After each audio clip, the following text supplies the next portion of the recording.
MTV news Kannada ವಾಹಿನಿಗೆ ಸ್ವಾಗತ. ಧಾರವಾಡ ನಡುವಿನ ನೇರ ರೈಲ್ವೆ ಯೋಜನೆ ಅಂತಿಮ ಹಂತದಲ್ಲಿ ಇದ್ದು 2025 ಮಾರ್ಚ್ನಲ್ಲಿ ಕಾಮಗಾರಿಗೆ ಟೆಂಡರ್ ಕರೆಯಲು ಸಿದ್ಧತೆ ಮಾಡಿಕೊಳ್ಳಲಾಗುತ್ತಿದೆ. ಯಾವುದೇ ಕಾರಣಕ್ಕೂ ರೈಲ್ವೆ ಮಾರ್ಗವನ್ನು ಬದಲಾಯಿಸಲು ಸಾಧ್ಯವಿಲ್ಲ ಎಂದು ಕೇಂದ್ರ ರೈಲ್ವೆ ಖಾತೆ ರಾಜ್ಯ ಸಚಿವ ವಿ ಸೋಮಣ್ಣ ಹೇಳಿದ್ದಾರೆ. ನಗರದ ಜಿಲ್ಲಾಧಿಕಾರಿ ಕಚೇರಿ ಸಭಾಂಗಣದಲ್ಲಿ ಗುರುವಾರ ಸಂಜೆ ರೈಲ್ವೆ ಯೋಜನೆ ಅನುಷ್ಠಾನ ಕುರಿತು ಹಮ್ಮಿಕೊಂಡಿದ್ದ ಸಭೆಯ ಬಳಿಕ ಸುದ್ದಿಗೋಷ್ಠಿಯಲ್ಲಿ ಮಾತನಾಡಿದರು. ಇದನ್ನು ಮಾಡಬೇಕು ಅಂತ ರೈಲ್ವೆ ಮಂತ್ರಿಗಳಾಗಿ ಸಾಕಷ್ಟು ಆಸೆಯನ್ನು ಇಟ್ಕೊಂಡಂಥವ್ರು.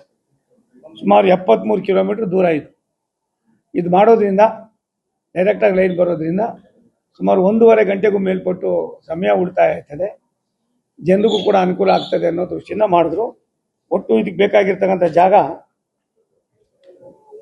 ಒಟ್ಟು 888 ಎಕರೆ 888 ಎಕರೆ.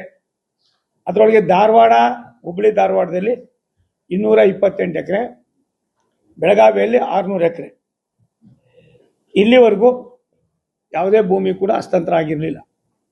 ನಾನು ಹೋದ ಸಾರಿ 1 ತಿಂಗಳ ಹಿಂದೆ ಬಂದು ಜಿಲ್ಲಾಧಿಕಾರಿಗಳನ್ನ ಕರೆದು ಮಾತನಾಡಿದ ಮೇಲೆ ನಿಮ್ಮ ಬೆಳಗಾವಿನ ಜಿಲ್ಲಾಧಿಕಾರಿಗಳು ತುಂಬ ವ್ಯವಸ್ಥಿತವಾಗಿ ಕಾರ್ಯೋನ್ಮುಖರಾಗಿ 400 ಎಕರೆಗೂ ಮೇಲ್ಪಟ್ಟು ಜಾಗವನ್ನು 444 ಎಕರೆಯನ್ನು ಇನ್ನು 1 ತಿಂಗಳಲ್ಲಿ ಹಸ್ತಾಂತರ ಮಾಡ್ತಕ್ಕಂಥ ಪ್ರಕ್ರಿಯೆಯನ್ನು ಪ್ರಾರಂಭ ಮಾಡಿದ್ದಾರೆ.